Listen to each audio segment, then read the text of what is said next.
빚이 없는 상태가 중산층이다. 뭐 그런 말도 있거든요. 지금부터 차곡차곡 모아서 플러스를 만들 수 있다는 것 자체가 굉장히 좋은 출발선에 있다고 저는 생각을 합니다.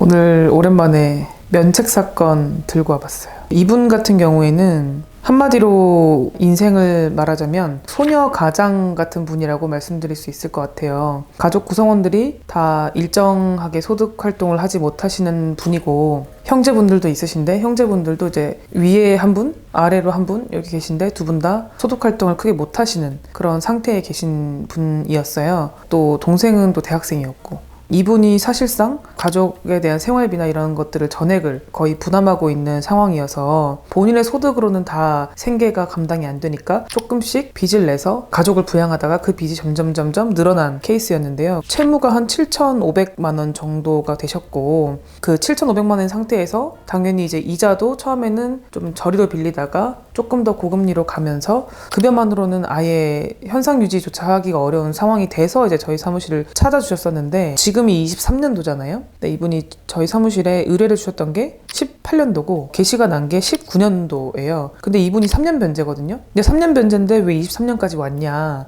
중간에 이제 폐지가 됐었던 분이에요. 그래서 그거를 조금 스토리를 설명을 드리려고 하는데, 채무의 한 50% 정도가 탕감이 됐던 분이라서 지금은 이제 면책을 받으셨으니까 총 채무로 봤을 때는 4,300만 원 정도가 탕감이 되신 거고요. 특징을 말씀드리면, 아까 이제 이분이 가장이라고 말씀드렸잖아요. 형제들이 있음에도 불구하고 부모님 중에 한 분을 부양가족으로 저희가 설득을 해서 부양가족으로 인정을 받아서 모두 성인 가구임에도 불구하고 2인 가구로 법원에서 받아들여준 케이스였고요. 다른 특이사항은 없는 분이었어요. 도박이라든지 사행성 채무라든지 이런 것들은 없는 분이었고, 이렇게 해서 저희가 19년도에 이제 딱 게시를 만들어 드리고 통과를 시켜드려서 이제는 잘 납부만 하면 되는 상황이었는데, 아무래도 가족들을 부양해야 된다는 상황 자체는 똑같은데 기존에 이제 2인 가구 생계비만으로도 사실은 생활이 좀 원활하진 않잖아요. 그래서 그러다 보니까 최대한 납부를 하려고 했지만 중간에 좀 잘 안 되신 거예요. 이게 이제 한두 번 미납한다고 폐지되는 건 아니고 최소 3개월분이 미납이 된 상태에서 법원에 따라 조금 다르지만 어떤 데는 6개월, 어떤 데는 9개월, 어떤 데는 더 길게도 기다려주시는 곳들도 있어요.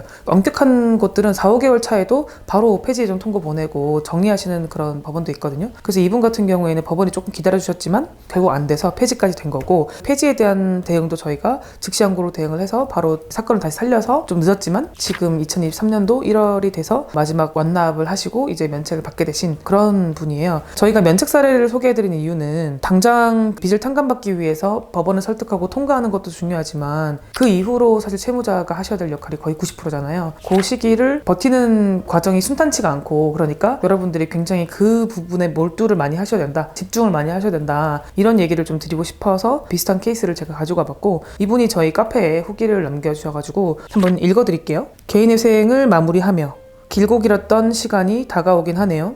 정말 개인회생이라는 걸 처음 알고 여기저기 검색하며 머뭇거리고 있을 때 이서연 변호사님 블로그를 접하며 꼼꼼하게 읽고 딱 여기다 싶어 변호사님과 통화하며 친절한 설명과 제 얘기를 잘 들어주셔서 정말 많은 도움을 받았습니다. 마이법률사무소를 만난 건 정말 천운이라고 생각합니다. 개인회생 진행하면서 막혔던 부분도 잘 해결해 주시고 저는 정말 서류만 낸 것밖에 한 게 없는 것 같아요. 인가 결정 후 미납 때문에 마음고생했을 때도, 폐지 예정 통지서 작성 관련해서 사유서 작성할 때도 꼼꼼하게 도와주셔서 지금의 단계까지 오게 된 것 같습니다. 저보고 변제금 납부 잘해서 꼭 마무리 잘하라고 말씀해 주셨을 때 진짜 정신적으로도 도움이 많이 됐습니다. 송달 관련해서도 빠른 피드백 주시고 정말 감사합니다. 가끔 개인회생 관련해서 검색해보면 사무실이 없어지거나 수수료 받고 그 이후로는 나몰라라 하는 곳도 많더라고요. 저는 정말 좋은 것 만나서 2023년을 새롭게 잘 시작할 수 있게 되었습니다. 정말 감사드려요. 고생 많으셨습니다. 라고 이제 후기를 적어주셨어요.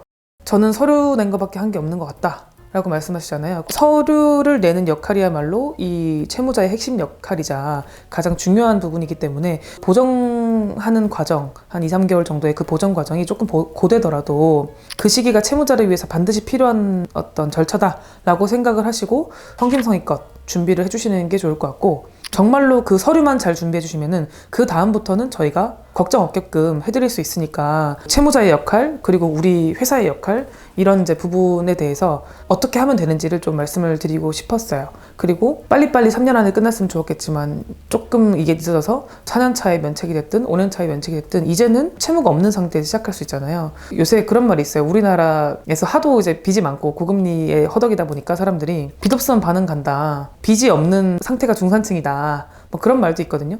이분이 사실 이거 시작했을 때는 좀 나이가 어리셨어요. 근데 지금은 30대 중반 정도 되신 것 같은데 지금부터 차곡차곡 모아서 플러스를 만들 수 있다는 것 자체가 굉장히 좋은 출발선에 있다고 저는 생각을 합니다. 그리고 그게 인생에 있어서도 물론 당연히 안 하면 좋겠지만 의미 있는 경험이었다고 생각을 하고 앞으로의 앞날을 응원드리고 싶어요.